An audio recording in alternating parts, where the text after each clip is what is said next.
अस्सलामुअलैकुम। माह रमज़ान की खुसूसी ट्रांसमिशन रौनक रमज़ान के साथ मैं हूं अनम काज़मी। उम्मीद करते हैं आप सब बिल्कुल ठीक ठाक होंगे, खैरियत से होंगे और उम्मीद करते हैं कि माह मुबारक के दूसरे अशरे का आखिरी रोज़ा भी आपका बिल्कुल बखैर आफियत ही गुजरा होगा। हमारी खुशकिस्मती है कि हम बिल आखिर अपने तीसरे अशरे में आज शब के बाद कदम रख देंगे। और वैसे तो पूरे माह मुबारक की अगर हम बात करें तो पूरा माह मुबारक जो है वो हमारा बड़ा बरकत और रहमतों का महीना है और इसे दीगर महीनों की निस्बत बहुत ही मुमताज़ और खुसूसी मुकाम जो है वो हासिल है। लेकिन माह मुबारक के भी आखिरी 10 दिनों की फजीलत और इसके फ़ज़ाइल कुछ ज़्यादा ही हैं।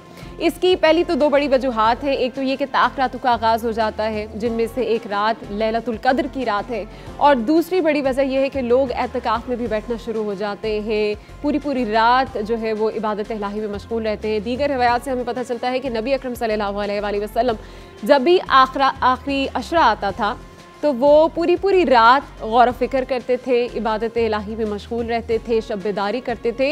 और कई रिवायात में तो ये भी बताया जाता है कि नबी अकरम सल्लल्लाहु अलैहि वसल्लम अपने घर वालों को भी अपने साथ पूरी रात जगाते थे और इबादत में मशगूल रखते थे।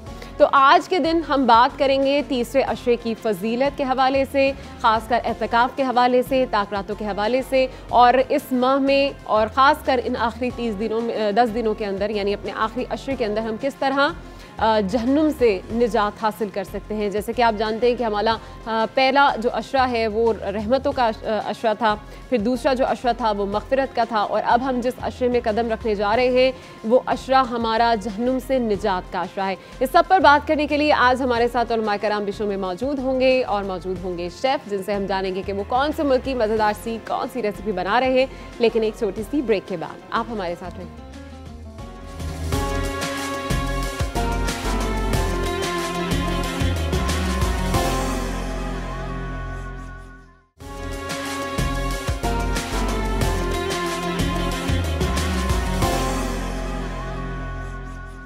रौनक रमज़ान में आपको एक बार फिर से खुशामदीद कहेंगे। किचन काउंटर पर हम आ चुके हैं, रुक करेंगे हमारे segment iftar around the world.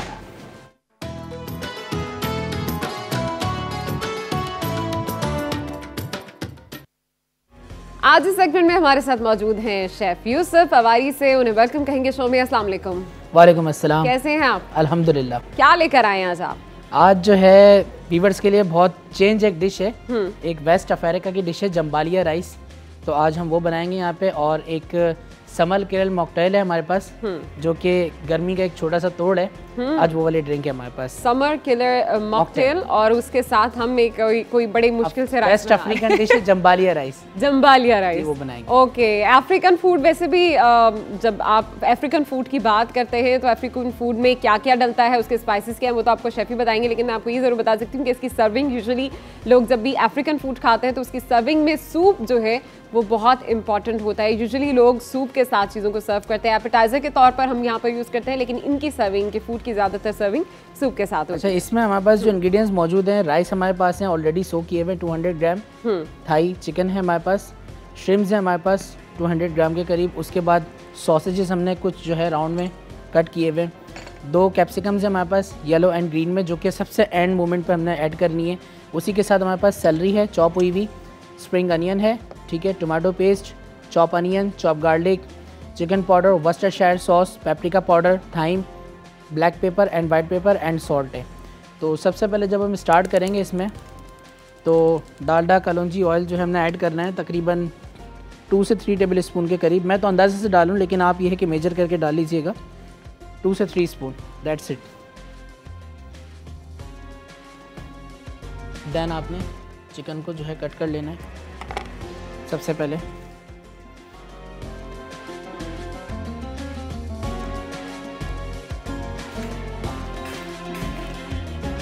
Chicken को हम किस तरह कट करेंगे आज? चिकन को जो है हमने क्यूब्स में काट लेना है बेसिकली। ओके।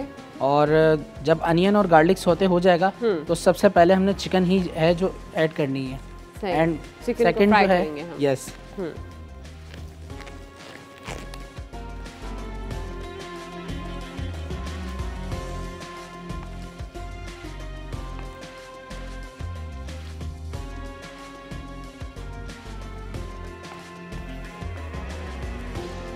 थाई पीसेस हैं, ठीक है, इसका और ब्रेस्ट पीस का जो है थोड़ा सा डिफरेंस यही होता है कि ये ज़रा सा ऑयली होता है, ठीक है। थोड़े से बड़े पीस रखेंगे हम ताकि जो एक क्यूब का साइज़ है वो हमारे पास आ जाए इस तरह से, ठीक है। Right, that's it. ये क्यूब्स आपने ऐड कर लेने। एक बार अपने नाज़रीन को हम बताते चलें कि आज हम एक अफ्रीकन डिश बना रहे हैं, वेस्ट अफ्रीकन ये डिश है। और शेफ़ हमेशा ही हमारे लिए बड़ी मज़े की रेसिपीज़ लेकर आते हैं, लेकिन अभी तक हमने शो में जो है वो अफ्रीकन डिश नहीं बनाई थी। तो आज वेस्ट अफ्रीकन राइस बन रहे हैं जिनका नाम है jambalaya, right? Jambalaya rice, yes. Jambalaya आज हम राइस बना रहे हैं और ये देखते हैं कि अब स्पाइसी होता है अफ्रीकन फूड या नहीं। वैसे शेफ यूजुअली जो अफ्रीकन फूड है वो स्पाइसी होता है? ये समझ लें बड़ा लाइट टेस्ट होता है, इनमें बहुत सारी चीज़ें स्पाइसी भी होती हैं। ये इनकी एक ट्रेडिशनल रिवायत है कि ये स्पाइस जो खाते हैं ना, ये इस तरह से एक चटनी का पेस्ट बना के एक साइड पे रखते हैं।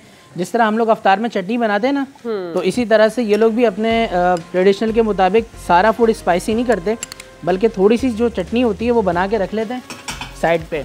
वैसे ये तरीका बहुत ज़्यादा बेहतर होता है कि आप साइड में अलग बना के रख लें उसे, क्योंकि बहुत से ऐसे लोग हैं जो स्पाइसी खाना पसंद नहीं करते। कुछ हेल्थ रिस्ट्रिक्शंस भी होती हैं, कुछ मेडिकली आप रिस्ट्रिक्टेड होते हो कि आपको ज़्यादा स्पाइसी खाने नहीं खाने हैं। तो फिर in that case if you are serving food, तो फिर आप कोशिश करें कि जो स्पाइसेस हैं उसके साथ अलग से आप जो है वो अपनी टेबल पर सर्व कर सकते हैं। देन अब इसमें स्पाइसेस ऐड करेंगे थोड़ी सी। अभी हमने इसमें सिर्फ अनियन, गार्लिक, जिंजर और टमाटो पेस्ट डाला है। Yes, okay. वो थोड़ा सा सौते हो गया तो हमने पेपरिका पाउडर, ठीक है, जो ऑलरेडी मेजर किया हुआ है, हाफ टी स्पून हमने ब्लैक पेपर मेजर की हुई है, ठीक है, right. And then white pepper भी ऑलमोस्ट उसी तरह मेजर की हुई है हमने। That's it. आप इसको थोड़ा सा स्टर करेंगे।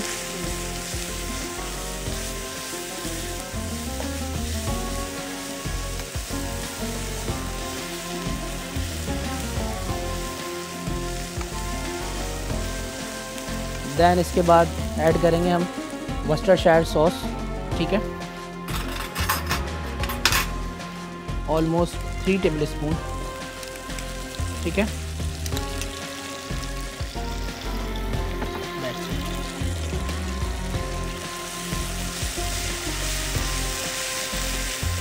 अब जो है इसमें हम जो अपनी चिकन क्यूब्स काटे हुए हैं वो ऐड कर देंगे और इसको सौते करेंगे।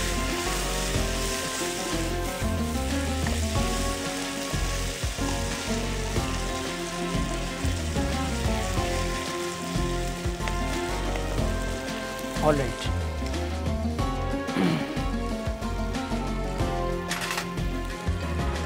देन आपके जो सॉसेजेस हैं अब इसको हम कट कर लेंगे राउंड पीसेस में। शेफ ये हमने चिकन सॉसेजेस लिए हैं? जी ऑफ कोर्स ये चिकन सॉसेजेस हैं, आप लिए अवेलेबल है। आपको बहुत वाइड रेंज है आपके फ्रोज़न फूड की, तो आप कोई भी आप इस्तेमाल कर सकते हैं फ्रोज़न फूड में। सॉसेजेस जो है यूजुअली लोग अपने ब्रेकफास्ट में लेते हैं, लेकिन हम आज इसको अपनी डिश के अंदर ऐड कर रहे हैं। और बहुत मज़े की डिशेस जो हैं वो खाली सॉसेजेस से भी बनती हैं, जिनको मैं अपने घर में यूजुअली एक्सपेरिमेंट करती हूँ, लेकिन आज हम इसको राइस में यूज़ कर रहे हैं।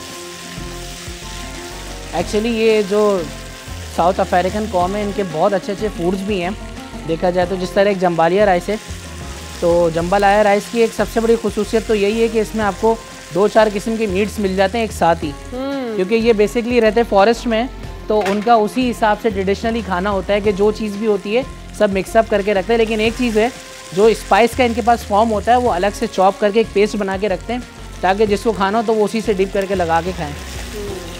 एंड यूजुअली इनके खाने जो हैं वो मीट बेस्ड होते हैं। जिस तरह हमारे यहाँ बहुत ज़्यादा सब्जियों का इस्तेमाल होता है, उससे कई ज़्यादा ये प्रेफर करते हैं कि इनके खानों में मीट हो।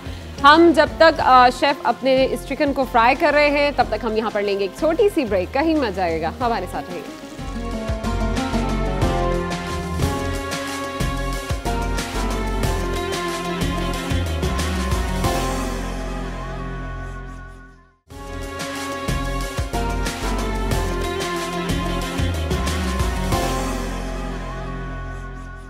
रौनक के रमज़ान भी एक बार फिर से आपको खुशामदीद कहेंगे। चिकन अभी तक हमारा फ्राई हो गया है, जिसके अंदर हमने अभी तक क्या ऐड किया है?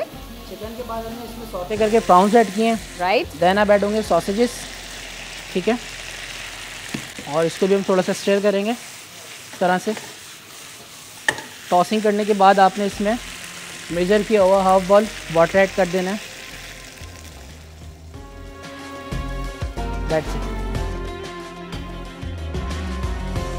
और इसको आप थोड़ा सा जब बॉयल आ जाए तो फिर आपने जो आपके राइस हैं सोक हुए हुए वो आपने ऐड कर देना।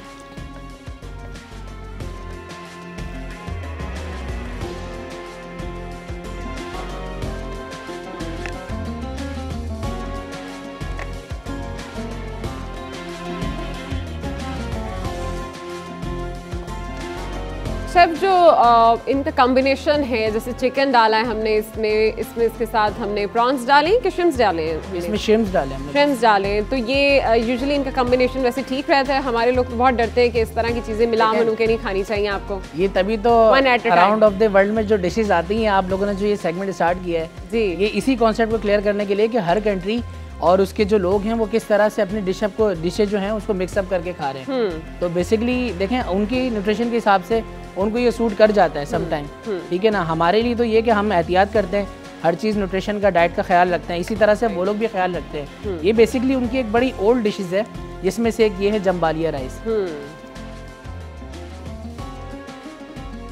अच्छा सर, यूजुअली जब हम चावलों को पहले पानी में भिगो के रखते हैं तो फिर हमें उसकी ज़्यादा क्वांटिटी पानी की नहीं चाहिए होती। कुछ लोगों को इस चीज़ का अंदाज़ा नहीं है, उसके हवाले से ज़रा आप हमें ट्रिक बताएं कि हम कैसे मेजर कर सकते हैं कि हमने पानी कितना लेना है कितने राइस के साथ? जी ऑफ कोर्स, ये जिस तरह मैंने बताया कि 200 ग्राम हमारे पास राइस थे और हमने ये वाला जो बाउल था, ये यूजुअली सबके पास घरों में होता है ये वाला बाउल, तो आप हाफ बाउल के करीब ये पानी ले लीजिए। जितना मैंने इसमें एडिशन किया है ये आप देख लीजिए, और 200 ग्राम हमारे पास राइस है सोक किए हुए, जो हमने तकरीबन 45 मिनट के लिए सोक किए थे। बासमती राइस है, ये भी बता देते हैं, ठीक है। और अगर सेला होगा तो आपने एटलीस्ट 3 आवर 2.5 आवर के करीब सोक करना होगा उसको, ठीक है। राइस की एक छोटी सी ट्रिक ये भी है कि अगर राइस आपके जल्दी ना हुए हुए हों, सोक ना हुए हुए हों, और आपने उसको पकाना हो, तो आप उबलते हुए जिस तरह राइस आप जब बॉयल करेंगे तो उस बॉयल पानी में फ्यू ड्रॉप्स लेमन जूस आप ऐड कर सकते हैं या सिरका ऐड कर सकते हैं। तो जब आप राइस ऐड करेंगे उसमें तो आपके राइस वैसे ही खिले खिले आएंगे जिस तरह 2.5 आवर की सोक किए हुए राइस में आते हैं। ज़बरदस्त। यानी वैसे तो यूजुअली लोग ये करते हैं कि जब भी कभी राइस वो बना रहे होते हैं तो राइस के अंदर वो ऑयल के ड्रॉप्स डाल देते हैं, बट शेफ ने हमें एक नई ट्रिक बताई है कि आप इसके अंदर विनेगर डाल सकते हैं, नहीं तो लेमन के ड्रॉप्स भी आप इसमें ऐड कर सकते हैं। पर सर ये ऐसा तो नहीं होता कि इससे राइस हम ज़्यादा देर फिर स्टोर नहीं कर पाएंगे या ख़राब हो जाएंगे, राइस में स्मेल आना शुरू हो जाएगी? ऐसा तो नहीं, ऑफ कोर्स इस तरह तो कुछ नहीं होता। जो उसकी लिमिट है, शेफ लाइफ है, उसी के अकॉर्डिंग वो यूज़ हो सकता है और उसी के अकॉर्डिंग चल सकता है वो। ठीक। अच्छा, बहुत से लोग ये कहते हैं कि राइस जो है वो आपको फ्रिज में रख कर नहीं खाने चाहिए, यानी आप इनको बिल्कुल फ्रेश सर्व करें तो आप खा सकते हैं, अदरवाइज अगर आपने फ्रिज में रख दिए तो उसके बाद आप उनको दोबारा इस्तेमाल ना करें। क्या ये बात दुरुस्त है? देखें, बात दरअसल ये है कि फ्रिज में तो कोई भी चीज़ आप रख लें तो वो फिर जब निकालेंगे वापसी तो वो चीज़ तो वो रहती ही नहीं है, क्योंकि जब एक हॉट चीज़ को एक कोल्ड का टेम्परेचर आ जाए तो उसको वापस रीहीट होने में थोड़ा सा जो है टाइम भी लगता है, और जो उसकी प्रेजेंटेशन है, जो न्यूट्रिशन है, उसमें भी काफ़ी हद तक कमी आ जाती है। लेकिन तो ऐसा कोई चक्कर नहीं है कि इससे पेट में दर्द हो जाता है या नहीं, ऐसा कुछ नहीं होता। हाँ, अगर वो ख़राब हो गए या कंटेमिनेट हो गए तो आप दैट्स पे आप होगा। वैसे जब गर्मियाँ अब जैसे बहुत ज़्यादा हो रही हैं, मतलब टेम्परेचर हमारा कुछ ज़्यादा, कराची में तो खासकर बहुत ज़्यादा है, तो ऐसे में हमें अपने खाने को प्रिजर्व करने के लिए कोई टोटका शोटका बता दें कि हम लोग जो खाना बनाते हैं वो कितनी देर तक हमें फ्रिज में रख देना चाहिए, या हम सबसे पहले तो मैं एक टोटके से मुराद तो ये बताऊंगा कि खाना अगर गर्मियों में बना रहे तो कम खाएं। पहली चीज़ है कम खाएं, लिक्विड ज़्यादा लें, जूसेस ज़्यादा यूज़ करें, क्योंकि खाने से आप ज़ाहिर जब ज़्यादा खा रहे हो तो डिहाइड्रेट हो जाता है, तो उससे भी आपकी सांस काफ़ी जो है ना फूल जाती है और पसीने वगैरह आने लगते हैं। स्वेटिंग उससे भी होती है, क्योंकि जब आप खाते हैं तो ज़ाहिर है जिस तरह हम रोज़ा खोलते हैं तो स्वेटिंग हो रही होती है, इसी तरह खाने से भी होती है। लेकिन ये कि अगर आप कम खाएं और ताज़ा बनाएं तो फ्रिज में रखने की आई थिंक ज़रूरत ही नहीं पड़ेगी आप लोग। सही। और कहा यह जाता है कि अगर आपने सपोज जैसे गर्मियों में आप खाना बना रहे हैं तो गर्मियों में मेक श्योर करें कि अगर आपने खाना सुबह में बनाया है तो दोपहर तक आप उसको फ्रिज में रख दें, रेफ्रिजरेट कर दें, क्योंकि शाम तक जो है, क्योंकि जितना ज़्यादा हमारे कराची में इस वक्त टेम्परेचर चल रहा है तो वो खाना हो सकता है कि ख़राब हो जाए, उसमें से स्मेल आना शुरू हो जाए। तो आपका चाहे दूध हो, चाहे खाना हो, या फिर जो भी चीज़ आपने बनाई है घर में, अगर आप अर्ली मॉर्निंग कुकिंग करते हैं तो फिर मेक श्योर करें कि वो दोपहर तक आप फ्रिज में रख दें। बहुत ज़रूरी होता है, खासकर गर्मियों में इन चीज़ों का ख्याल करना। अभी हमारे राइस कहाँ तक पहुँचे हैं शेफ? राइस ऑलमोस्ट डन है, बस इसमें 3 मिनट्स का है। उसके बाद जब ये पानी जो इसका रिड्यूस हो जाएगा, रिड्यूस होने के बाद हम इसको दम पे लगाएंगे और ऊपर से जो गार्निश होगी हम ये करेंगे, देन हम उसको जो है दम पे लगा देंगे। ठीक है। अच्छा शेफ, जब हम राइस बना रहे होते हैं तब हमें लिड रखने की ज़रूरत नहीं होती ऊपर, इसका मतलब है? नहीं, उस टाइम पे ये कि ज़ाहिर है आपने इसको कुक करना है। अब ज़ाहिर है मैं इसको चेक भी करूँगा कि कहाँ तक कितने % तक कुक हो गया, फिर उस हिसाब से इसको मैं दम पे लगा दूँगा। ठीक। अब ये ऑलमोस्ट जो है 55% तक कुक हो गया है, 60 तक ऑलमोस्ट। तो उसके बाद जो है ये मैं गार्निश इसमें करके अब इसको मैं दम पे लगा दूँगा। राइट। देखिए जनाब, पहले भी हमने आपको बताया था कि जब भी कभी हम कैप्सिकम का या बेल पेपर का इस्तेमाल कर रहे होते हैं तो हम हमेशा उसको आखिर में ऐड करते हैं। बहुत से लोग तो ऐसे भी हैं जो दम देने से पहले भी नहीं डालते, बिल्कुल ही लाइक जब सर्विंग का टाइम होता है उस टाइम पे उसमें ऐड कर देते हैं। लेकिन चूंकि राइस बन रहे हैं तो राइस में हम चाहते हैं कि हर चीज़ का एक फ्लेवर जो है वो हो जाए, और फ्लेवर जब आता है, जब आप चीज़ों को दम पर रखते हैं तो ओवरऑल जो सारे हमारे मसाले और चीज़ें होती हैं वो आपस में बिल्कुल अच्छे से रच बस जाती हैं। तो बहुत ज़रूरी होता है जब आप खानों में कैप्सिकम का इस्तेमाल करें तो ये बड़ी ज़बरदस्त ट्रिक है आपके खानों को वो कलरफुल लुक देने के लिए भी। यूजुअली जो है वो हम बेल पेपर जो भी इस्तेमाल करते हैं, चाहे वो रेड कलर में हो, ग्रीन में हो या येलो में हो, तो वो ज़्यादातर जायके से भी ज़्यादा मेरा ख्याल है ज़्यादातर वो हमारी सर्विंग के लिए एक बहुत कलरफुल सा इफेक्ट देता है। तो इसलिए ज़रूरी है कि उनका कलर आप उसको डिम ना करें ज़्यादा देर पकाकर। Of course. अच्छा, एक चीज़ मैं और भी बता दूं कि अनियन के हवाले से एक न्यूट्रिशन हमारे पास है। अच्छा, अनियन देखें बेसिकली एक ऐसी चीज़ है जो गर्मी में बहुत हमें नीड होती है उसकी, ठीक है ना, क्योंकि वो इम्यूनिटी को बूस्ट करती है और पानी इस मिकदार में होता है उसके अंदर कि आप जो है जब उसको खा लेते हैं तो पानी की कमी को वो पूरा करता है। लेकिन अनियन के बारे में ये है कि अगर आप उसको फ्रेश यूज़ करेंगे चॉप करके या स्लाइस करके तो ठीक है। यूजुअली अगर आप, मैंने देखा कि मोस्टली लोग जो है उसको काट के फ्रिज में रख देते हैं और 24 आवर्स बाद इस्तेमाल करते हैं। तो अगर आप 24 घंटे बाद उसको इस्तेमाल करते हैं तो उसमें एक टॉक्सिक नाम का बैक्टीरिया पैदा हो जाता है जो कि नेसेसिटी और वॉमिटिंग का रिजल्ट बनता है एंड। अच्छा। तो दैट्स पे आपको अनियन हमेशा यूज़ करनी चाहिए फ्रेश। और कुछ लोग ऐसे होते हैं कि जो उनका बच जाता है अनियन तो वो फ्रिज में रख देते हैं। यूजुअली लोग ये भी करते हैं शेफ कि उसको फ्राई करके फ्रीज कर देते हैं, तो ये ठीक है? फ्राई करके ये कि एक प्रिजर्वेशन उसके अंदर एक पाउडर होना चाहिए। जिस तरह आप टिन पैक बनाते हैं प्रोडक्ट्स तो उसके अंदर प्रिजर्वेशन पाउडर होता है जो कि आपकी जो वेजी है या जो भी अशिया है उसकी न्यूट्रिशन को एक नॉर्मल रखता है, जो ख़राब नहीं होने देता, कंटेमिनेट नहीं होने देता। अगर वो चीज़ है तो ठीक है, अदरवाइज आप वैसे नहीं रख सकते। अगर आप फ्रेश यूज़ करें तो वो बहुत ज़्यादा अच्छा है। और ख़ासकर हम लोग जब भी खाने वगैरह बनाते हैं तो ख़वातीन यूजुअली जो जिंजर गार्लिक है उसका भी पेस्ट बना के रख लेती हैं। वो भी हम पूछ लेते हैं शेफ़ से, शेफ़ ये तो हम कर सकते हैं ना, इतना तो हमें जायज़ है कि हम जिंजर गार्लिक का पेस्ट बना कर रख लें और फिर उसको हम या वैसे फ्रीज़ करना ज़्यादा बेहतर है या रेफ्रिजरेट कर दें? हम उसे फ्रीज़ कर दें तो ज़्यादा बेहतर है क्योंकि रेफ्रिजरेट और उसके टेम्परेचर में थोड़ा फ़र्क है। तो और एक ट्रिक और भी बता दूं, कलर भी चेंज हो जाता है उसका अगर हम फ्रिज में जाता है। तो अगर जिस तरह कलर चेंज होने लगे ग्रीन चटनी का या टमाटो पेस्ट का या आप जिस तरह से अपना लहसुन अदरक का पेस्ट आप बना रहे हैं, तो यूजुअली क्या करती हैं ख़वातीन घर में कि उसका पेस्ट बनाया और रख दिया, 2 दिन बाद या 1 आध दिन बाद उस पर एक ब्लैक सी लेयर आ जाती है, काला होना शुरू हो जाता है। तो उसमें अगर आप ब्लेंड करते वक्त 1-2 टेबल स्पून ऑयल के ऐड कर दें और फिर आप उसको जार में रखें तो वो काला नहीं होगा, वो और ग्रीन आपका जो पेस्ट होता है चिली का वो। चलिए ज़बरदस्त जनाब, ये बड़े मज़े के टोटके आज हमने अपने जब तक राइस दम हो रहे थे तब तक जान लिए। यहाँ पर लेंगे हम एक छोटी सी ब्रेक, कहीं मत जाइएगा, हमारे साथ रहिए।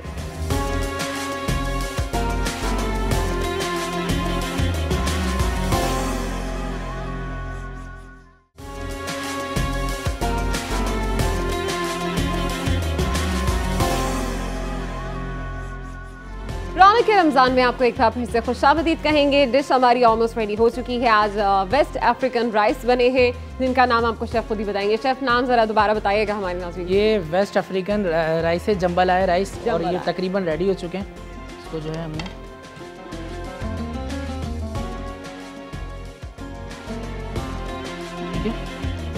ज़बरदस्त, अब इसको थोड़ा सा सर्व कर देंगे इस प्लेटर में। इसमें चिकन भी है, सॉसेजेस भी हैं, बेल पेपर भी है, उसके साथ श्रिम्प्स भी हैं। सो एवरीथिंग ऑल टुगेदर आपको एक ही डिश में सभी कुछ मिल जाएगा। सारे फ्लेवर्स भी मिलेंगे और सारे मीट भी मिलेंगे आपको।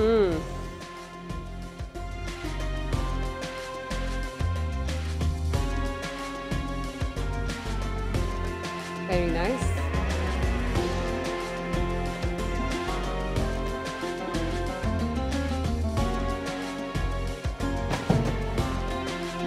डिश हमारी ऑलमोस्ट रेडी है। जस्ट थोड़ी सी garnishing and then will go to drink. Alright, ये डिश रेडी हो गई। अब हम जाते हैं समर किलर मॉकटेल की तरफ। ठीक है, तो उसके लिए हमारे पास आइस क्यूब्स मौजूद हैं।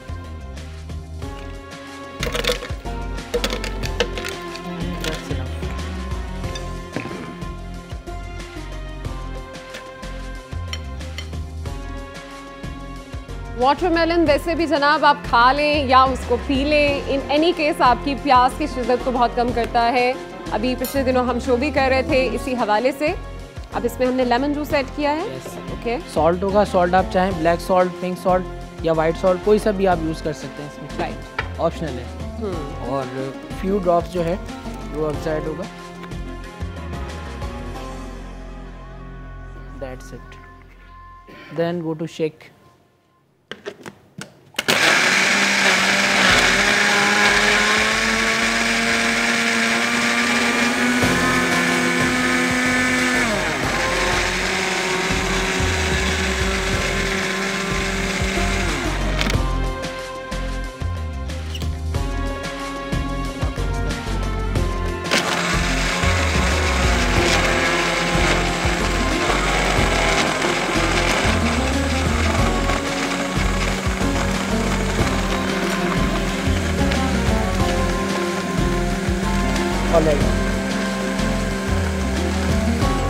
इसके जो पीसीस हैं अगर आप थोड़े से छोटे काट लेंगे तो ब्लेंडिंग में बड़ी इजी हो जाएगी। राइट। देन आपकी ये summer killer mocktail drink almost ready हो चुकी है। और आज ये आपने क्या बताया था, समर किलर मॉकटेल है। तो आपकी गर्मियों में ये बड़ी मुफीद रहेगी। इफ्तार के वक्त खास करके आप इसको पिए और अपनी जो प्यास की शिद्दत है उसको कम कीजिए। Thank you so much chef Yusuf, आप हमारे साथ थे और मज़ेदार सी रेसिपीज़ हमेशा की तरह आप आज हमारे लिए लेकर आए हैं। उम्मीद करते हैं कि आपको आज की रेसिपी भी बहुत पसंद आई होगी। यहाँ पर लेंगे हम एक छोटी सी ब्रेक। कुछ ही देर में कराची में भी इफ्तार का वक्त हुआ जाता है।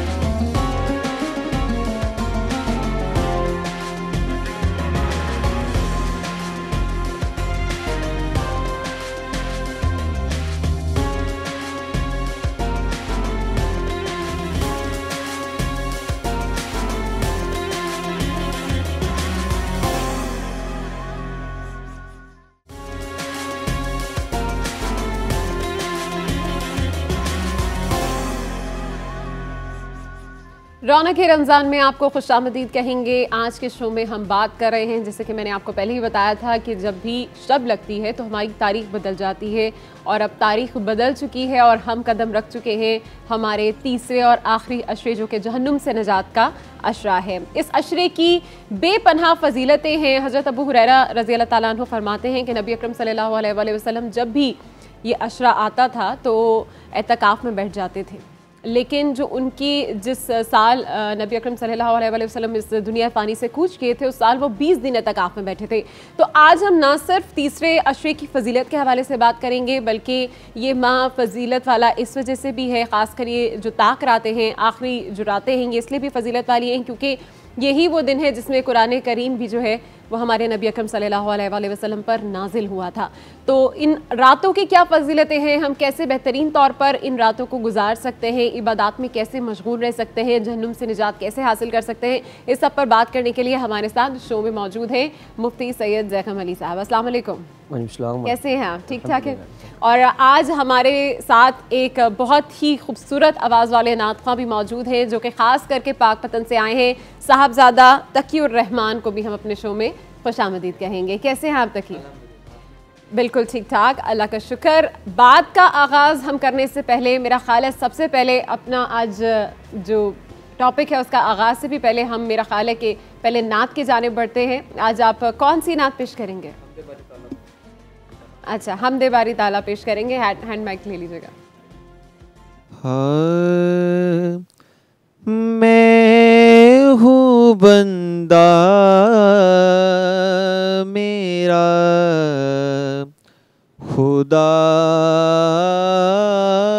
तू है। मैं हूँ बंदा मेरा खुदा तू है। लाइके सजदाओ सना तू है। लाइके सजदाओ सना तू है। और मेरी तुझसे बराबरी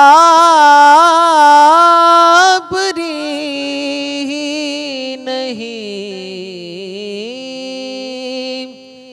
मेरी तुझसे बराबरी ही नहीं। क्योंकि मैं फना हूँ मगर बका तू है। लाइके सजदाओ सना तू है। और किस जगह पर करो गुनाह जाकर। किस जगह पर करो गुनाह जाकर। हर तरफ तो है हर जगह तू है। हर तरफ तू है हर जगह तू है। लाइके सजदाओ सना तू है। और डगमगाऊं मैं किस लिए हाकिम।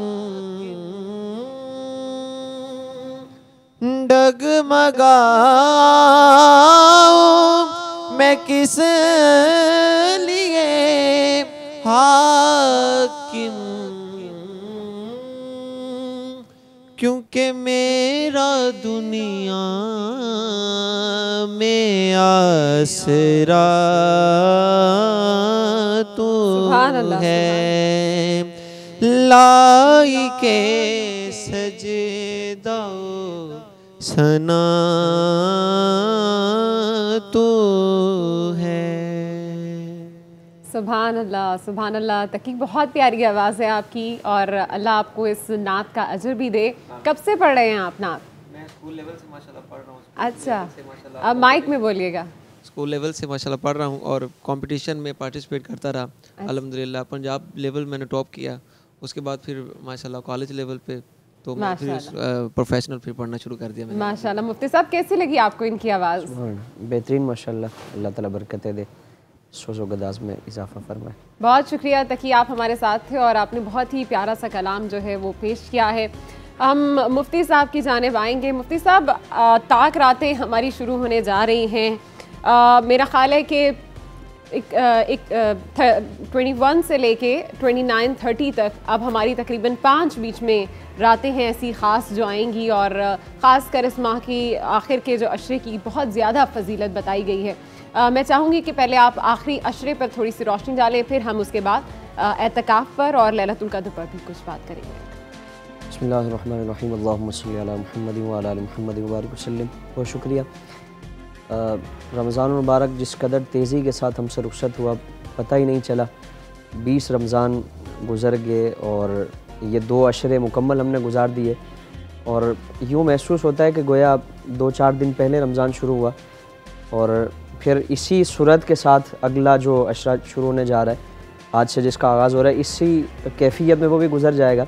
तो गनीमत इसको जाना जाए और बिलखुसूस इस अशरे में आप सल्लल्लाहु ताला अलैहि वसल्लम का मामूल तो जिस तरह हज़रत अबू हुरैरा वाली रिवायत आपने पढ़ी, हज़रत आयशा सिद्दीक़ा फरमाती हैं कि आप सल्लल्लाहु ताला अलैहि वसल्लम पहले 2 अशरों की जो इबादत का एक मामला था तो उनकी मजमूई तादाद के बराबर यानी पहले से कई गुना ज़्यादा आप सल्लल्लाहु अलैहि वसल्लम इस अशरे में इबादत का एहतमाम फरमाते।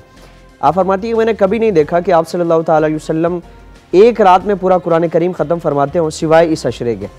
यानी इस अशरे में एक रात में आप सल्लल्लाहु अलैहि वसल्लम पूरा कुरान करीम अलिफ लाम मीम से अलहम्द से वन्नास तक एक रात में आप सल्लल्लाहु अलैहि वसल्लम इसको ख़त्म फरमाते।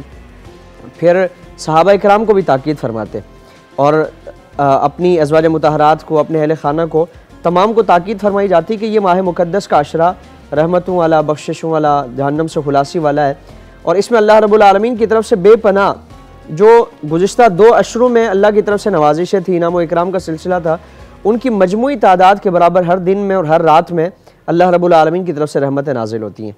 तो हुज़ूर का मामूल था और यकीनन आप सल्लल्लाहु अलैहि वसल्लम ने इस अमल को इख्तियार फरमाया तो इसकी ख़ास फजीलत है, अज़मत है। इस फजीलत को हासिल करने की कोशिश की जाए बिलखुसूस इसकी रातों में और बिलखुसूस ताक रातों में जिससे मुताल्लिक़ कलाम किया जाएगा और इसके जाने से पहले कोशिश करें कि अपने लिए अल्लाह रब्बुल आलमीन से मग़फ़िरत, बख्शिश और रहमतों का जो इनाम व इकराम का सिलसिला है उसको हम हासिल कर लें। बिल्कुल कोशिश करते रहें। आखिरी अशरा आ चुका है और ये आखिरी मौका है हमारे पास कि खुदा ताला की रहमत के दरवाज़े खुले हुए हैं, उसकी मग़फ़िरत के दरवाज़े खुले हुए हैं और अब वो अशरे में हम दाखिल हो चुके हैं जिसमें हमें जहन्नुम से भी, अपने गुनाहों से निजात भी मिल सकती है।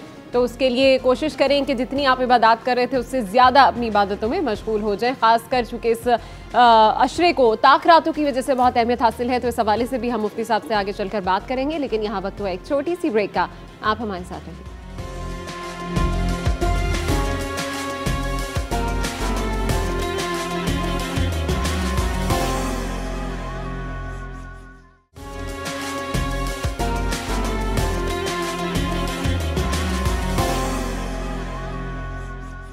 रौनक रमज़ान में आपको एक बार फिर से खुशामदीद कहेंगे। बात हो रही है तीसरे अशरे के हवाले से।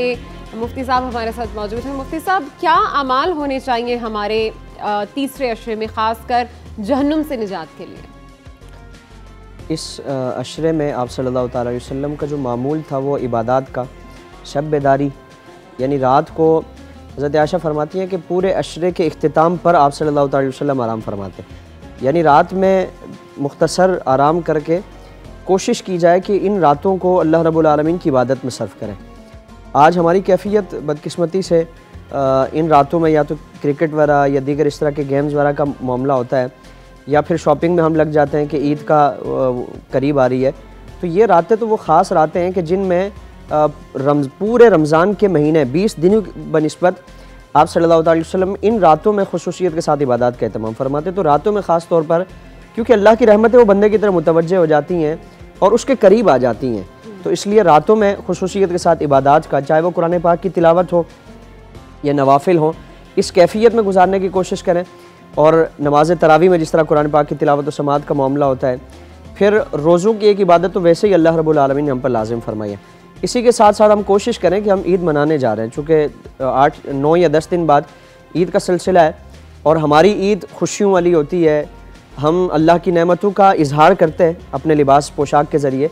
तो हम अपने कुर्बो जवार में देखें कि ये भी एक इबादत है, बल्कि एक अहम इबादत है कि हम देखें कि हमारे कुर्बो जवार में कौन कौन से ऐसे अफराद हैं कि जो अपने तौर पर ईद की खुशियाँ वो हासिल नहीं कर पाएंगे। यकीनन ऐसा, और लॉकडाउन की वजह से, ये कोविड-19 की वजह से ये सिलसिला है, तो हम कोशिश करें कि उनके दस्तु बाजू बने, उनको भी अपने साथ ईद की खुशियों में शरीक करें, उनके लिए खुशियों का एहतमाम करें।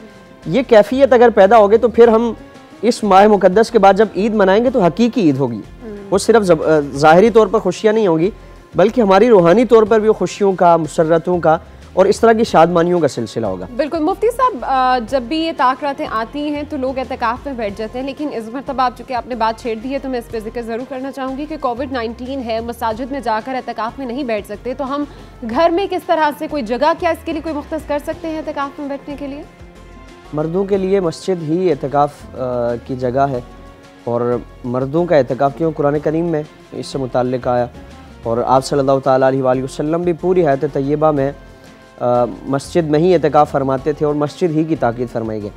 ख़वातीन का चूँकि मामला है, और फिर मर्दों का अगर कोई फ़र्ज़ वाजिब नहीं है, इस साल नहीं अगर कोई बैठ सके तो अगले साल वो कोशिश कर ले, नियत कर ले, अल्लाह ताला उसका भी सवाब अता फरमाए। लेकिन अभी जो करंट सिचुएशन चल रही है कोविड की, उसमें तो मसाजिद में भी हम देख रहे हैं काफ़ी हद तक पाबंदियां हैं, इनफैक्ट अब तो इज्तिमात पर भी पाबंदियां आयद कर दी गई हैं, तो ऐसे में फिर क्या किया जाए? हाँ, इसमें अगर किसी की नीयत थी और इरादा था, नहीं कर पाया, तो अल्लाह ताला तो नीयत के मुताबिक उसका मामला है कि अच्छी नीयत है तो उस नीयत का भी अल्लाह ताला सवाब अता फरमाता है। और अगर इस साल नहीं कर पा रहे, जैसे ही मौजूदा सूरत हाल है, तो इसमें फिर कसरत के साथ इबादत का एहतमाम करें, जिस कदर हमसे इबादत हो सकती हैं, घर में भी इबादतों का एहतमाम करें, घर में माहौल बनाया जाए, और ख़वातीन जिस तरह घर में एतकाफ़ करती हैं तो उनके लिए एतकाफ़ घर में ही है, और मर्दों के लिए यह कि अगर वो एतकाफ़ की नीयत रखते थे और नहीं कर पाए तो दुआ करें अल्लाह ताला हालात बेहतर फरमाए, अल्लाह फिर अगले साल वो कर लेंगे।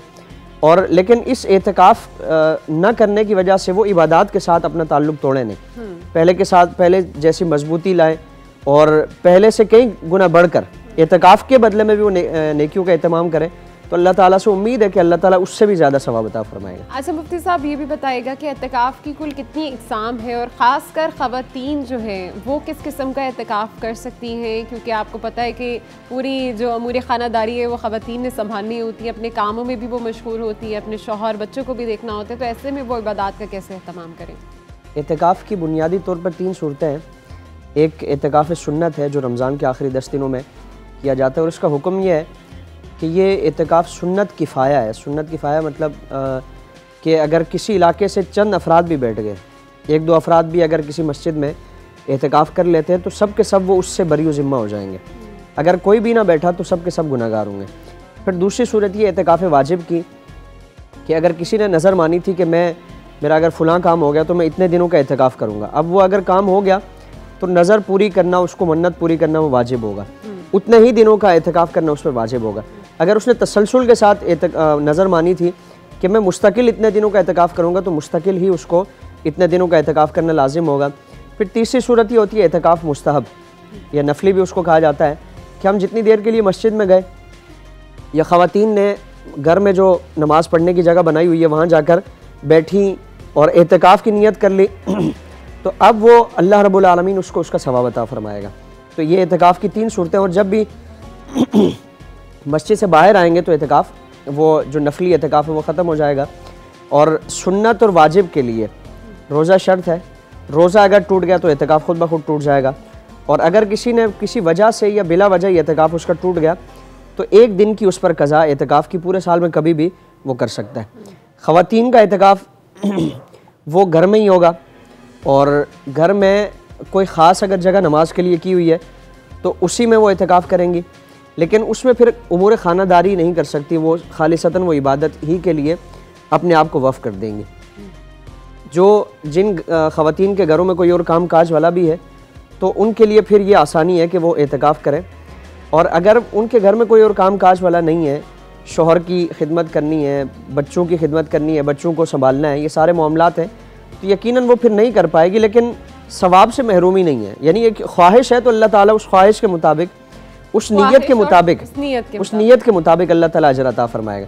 यानी हुजूर की इन ख़वातीन से मुताल्लिक़ हदीस है ना, हुजूर ने फरमाया कि जाओ ख़वातीन को जाके आगाह करो कि अगर वो अपनी शौहर की गैर मौजूदगी में अपने घर को संभालती हैं, शौहर की इज़्ज़त की हिफाजत करती हैं, अपने बच्चों की परवरिश करती हैं, तो अल्लाह ताला इस अमल में उन्हें जिहाद का सवाब अता फरमाता है। सुभान अल्लाह। तो ये ख़वातीन के लिए इतना बड़ा अजर है, दिल छोटा ना करें। अगर घर में कामकाज की जिम्मेदारी है तो उसको करें, अल्लाह ताला इससे भी कई गुना ज़्यादा सवाब। इसी हवाले से मज़ीद भी आपसे बातचीत का सिलसिला हम जारी रखेंगे, लेकिन यहाँ वक्त एक छोटी सी ब्रेक का, हमारे साथ रहिए।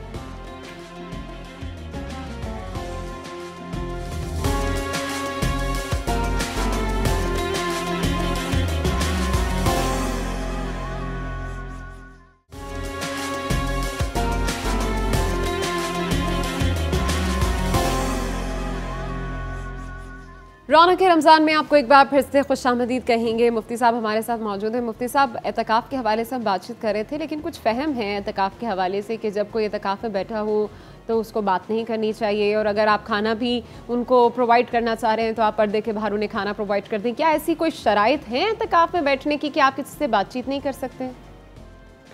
एतकाफ़ की हालत में कुछ पाबंदियाँ तो हैं और उन पाबंदियों का ख्याल रखना भी ज़रूरी है, लेकिन बिला वजह की पाबंदियाँ नहीं हो जो अवामी तौर पर हमारे मुआशरे में बाज़ गलतफ़हमियाँ पैदा की जाती हैं। जो ख़वातीन की एतकाफ़ की जगह है, जो जगह उन्होंने या कोई कमरा मुख्तस किया हुआ है, या मर्दों के एतकाफ़ की जगह वो मस्जिद है, अब मस्जिद के अंदर आकर उनसे ज़रूरत की बातचीत कर सकते हैं, उसमें कोई हर्ज नहीं है। या ख़वातीन का जो ख़ास अगर कमरा कोई उन्होंने मुख्तस किया हुआ है, या पर्दा लगा के किसी कमरे के ही एक कोने को उन्होंने मुख्तस किया हुआ है, तो उसमें उस पर्दे के अंदर जाकर, उस कमरे के अंदर जाकर उनसे बातचीत करने में कोई हर्ज नहीं है। दूर से खाना देना या अजीब व गरीब जो इस तरह के मामलात किए जाते हैं, इनका कोई इस्लाम से, शरअ से कोई ताल्लुक़ नहीं है। ज़रूरत की बातें की जाएँ, बिला ज़रूरत और बग़ैर किसी वजह के 24 घंटे जाकर वहाँ उनसे बातचीत करना, इबादत का जो ख़ास वक्त है उसको ज़ाया करना, ये यकीनन ये जो एतकाफ़ का असल मकसद है उनसे उनको हटाना है।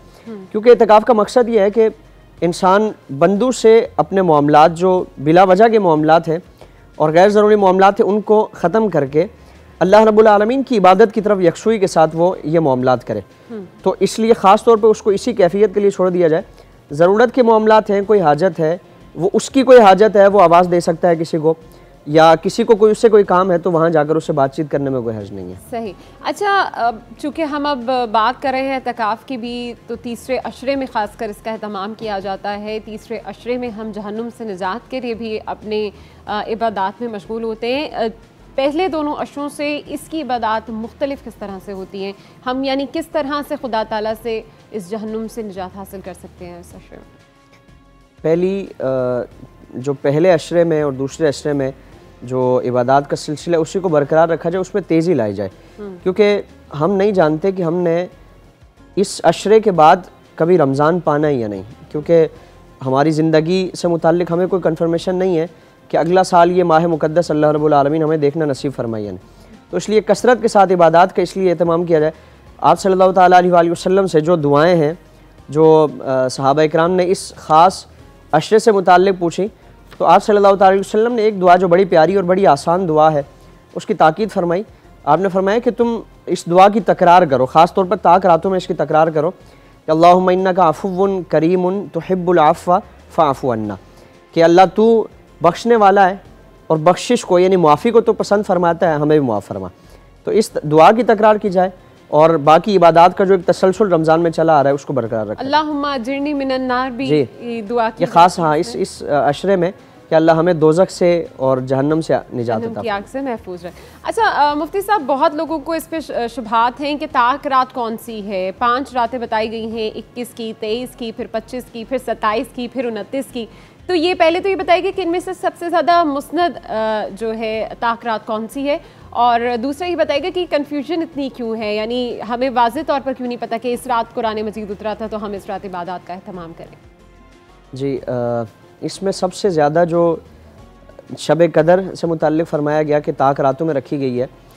अब किस रात में है, अक्सर जो सहाबा इकराम का, अहले बैत अत्हार का, औलिया कामिलीन का जो एक अपना मुशाहिदा है, अपना जो तजर्बा है कि वो ज़ाहिर इबादत का एहतमाम करते थे इन रातों में, तो उनमें अक्सरियत ने जो शब कदर को पाया है वो 27वीं शब में। अच्छा। तो अक्सरियत उम्मत का जो एक नज़रिया और राय है कि वो 27वीं शब ही शब कदर है, लेकिन इसको कभी 21 में, कभी 23 में, कभी 25 में। बाकी फजीलत तो इसी की है ज़्यादा, सबसे ज़्यादा फजीलत इस शब की है। बाकी इसमें तायीन क्यों नहीं है? एक तो ये कि हमें सस्पेंस में डाल दिया गया और तजस्सुस में डाल दिया गया ताकि हम इसको ढूंढें।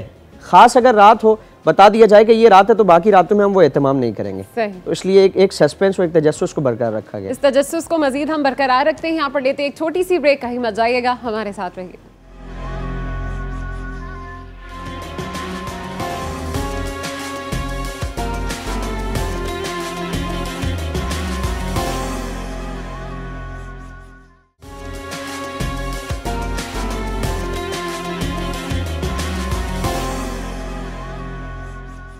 रौनक रमज़ान में आपको एक बार फिर से खुशामदीद कहेंगे। मुफ्ती साहब से हमारी गुफ्तगू का सिलसिला जारी है। बात हो रही है आखिरी अशरे की फजीलत के हवाले से। आखिरी अशरा ही वो अशरा है जिसमें कुरान करीम भी हमारे नबी अकरम सल्लल्लाहु अलैहि वसल्लम पर नाजिल हुआ था।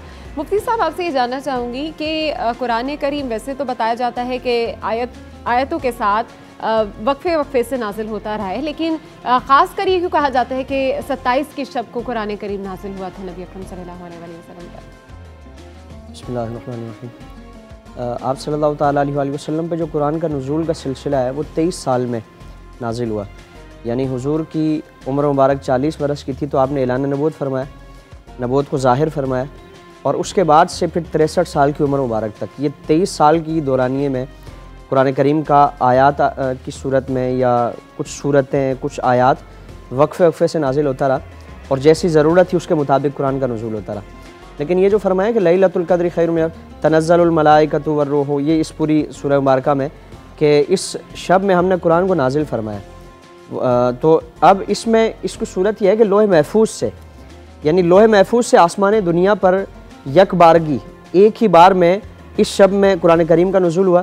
फिर आसमान दुनिया से आप सल्लल्लाहु अलैहि वसल्लम के कल्ब मुबारक पर वो वक्फे से और थोड़ा थोड़ा जो ज़रूरत थी उसके मुताबिक नाजिल होता रहा। तो इसमें तत्वीक ये है कि 23 साल में जो नाजिल हुआ वो आसमान दुनिया से हुजूर की बारगाह में ये कुरान नाजिल हुआ, और लोहे महफूज से आसमान दुनिया पर वो एक ही मरतबा लैलतुल क़द्र में ये कुरान करीम का नुज़ूल हुआ है। सही। अच्छा, इस वक्त हमारे साथ कॉलर मौजूद है, याहिया है कराची से। अस्सलाम वालेकुम याहिया, कैसे हैं आप? वालेकुम सलाम, बहुत अल्लाह का शुक्र है, और यकीनन 2 अशरे आप लोगों के साथ बहुत अच्छे गुजरे। बहुत कुछ हमने मुफ्ती साहब से समझने मिला। लेकिन मुझे मसला ये कि ये आखिरी अशरा है, इसमें ज़ाहिर लैलतुल क़द्र भी और ये जहन्नुम से निजात का जरिया भी है। अब ये एक तो कहते हैं ना अल्लाहुम्मा अजिरना मिनन नार, तो ये जहन्नुम की आग से खास तौर पे बार बार हमें कहा गया इससे निजात मांगो, और हम तरावी में भी इसको पढ़ते हैं। मसला ये है कि जो ये जहन्नुम की आग है, जरा इसके बारे में बता, क्यों ये हम कहते हैं ना कि सिर्फ हम नहीं अपने अहलो अयाल को भी इस आग से बचाएं। ये आग इतनी खौफनाक है, इस आग में कौन जाएंगे और आग को इतना खतरनाक क्यों बताया गया, ये हमें जरा वाज़ेह करें। बहुत शुक्रिया याहिया आपकी कॉल का। आपका जवाब मुफ्ती साहब से ही ले लेते हैं। मुफ्ती साहब, जो सवाल उन्होंने किया है कि जहन्नुम की आग के हवाले से बड़ा कहा जाता है कि बड़ी ख़तरनाक आग है जिससे निजात हासिल करो, क्या कहना चाहेंगे इसमें? जी, हम इसको यूँ समझ लें कि दुनिया में अगर हमें थोड़ी सी कोई चिंगारी हमारे जिस्म के किसी हिस्से पर अगर वो पड़ जाती है तो अचानक एक तकलीफ़ सी होती है हमें। आखिरत की जो आग है उससे मुताल्लिक़ तो आप सल्लल्लाहु अलैहि वसल्लम ने फरमाया कि उसको कई हज़ारों सालों से दहकाया जा रहा है, और कुरान में फरमाया कि उसका ईंधन जो है वो कोई पेट्रोल और मिट्टी का तेल नहीं है, बल्कि फरमाया कि वो आदमी और पत्थर हैं। यानी उसकी आग को जो गरमाइश दी जा रही है, जो भड़काया जा रहा है, तो वो आदमियों के ज़रिए और पत्थरों के ज़रिए उसको भड़काया जा रहा है। वो इतनी सख्त आग है।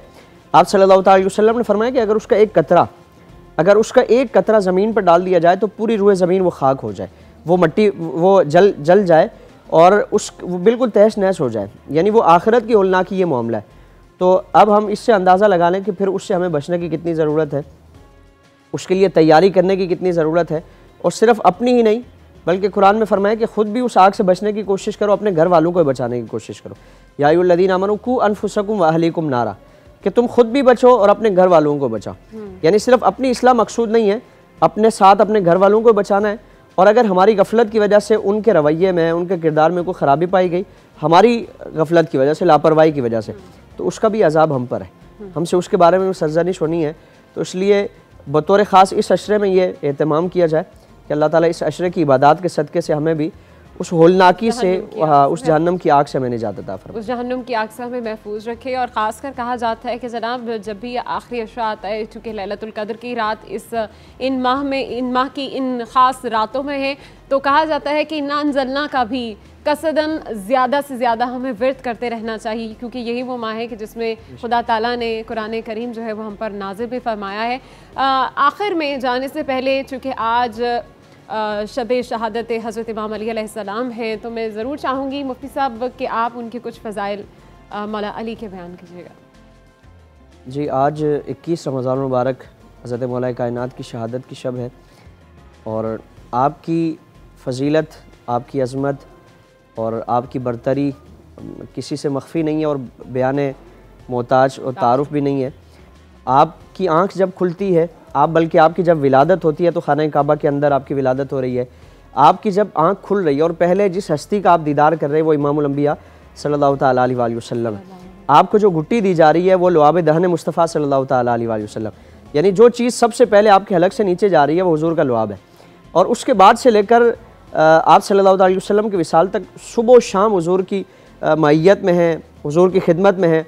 आप सल्लल्लाहु अलैहि वसल्लम बचपन से ही आपको आपकी किफ़ालत फरमाते हैं और फिर इतनी आपको फजीलतें दी, इल्म हो, तकवा हो, शुजात हो, बहादुरी हो, कोई भी पहलू हो। हज़रत मौला कायनात की हयात तय्यबा का हम मुताला करें, आप अपने इल्म से मुताल्लिक़ फरमाते हैं कि मुझे आप सल्लल्लाहु ताला अलैहि वसल्लम ने इल्म ऐसे दिया जैसे चिड़िया को चोक दी जाती है। चिड़िया अपने बच्चे को जैसे चोक देती है कि वो दाना जाकर ढूंढती है और दाना जैसे ही उसको मिलता है अपने बच्चे को लाके वो खिला देती है।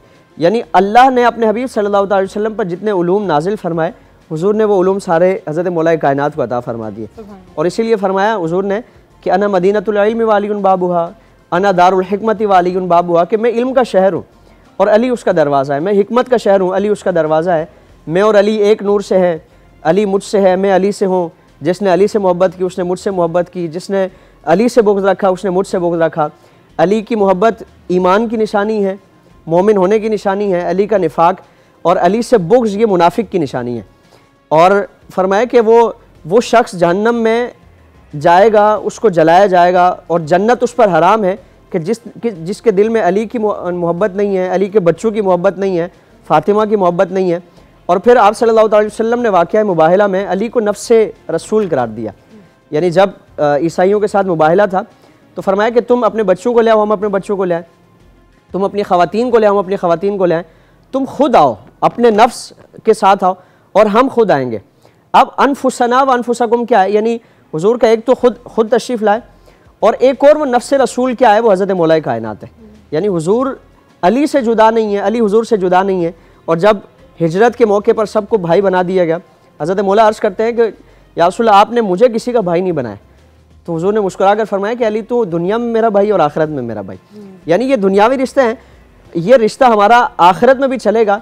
और फरमाया कि सब अपने महल्लात में रहेंगे, तुम फातिमा और तुम्हारी औलाद मेरे साथ मेरे महल में जन्नत में क़याम पज़ीर होगी। बहुत शुक्रिया मुफ्ती साहब, आपने हज़रत अली के बहुत ही खूबसूरत फ़ज़ाइल बयान फरमाए हैं और मेरी तरफ से, मेरी पूरी टीम की तरफ से पूरे आलम इस्लाम को शहादत हज़रत अली अलैहिस्सलाम पर हम ताज़ियत भी पेश करना चाहेंगे। इसी के साथ ये प्रोग्राम अपने इख्तिताम को पहुँचता है। इंशाअल्लाह कल आपसे फिर मुलाकात होगी कुछ नए मेहमानों के साथ, कुछ नए मौज़ूआत के साथ। टिल देन हमें इजाज़त दीजिए। अल्लाह हाफ़िज़।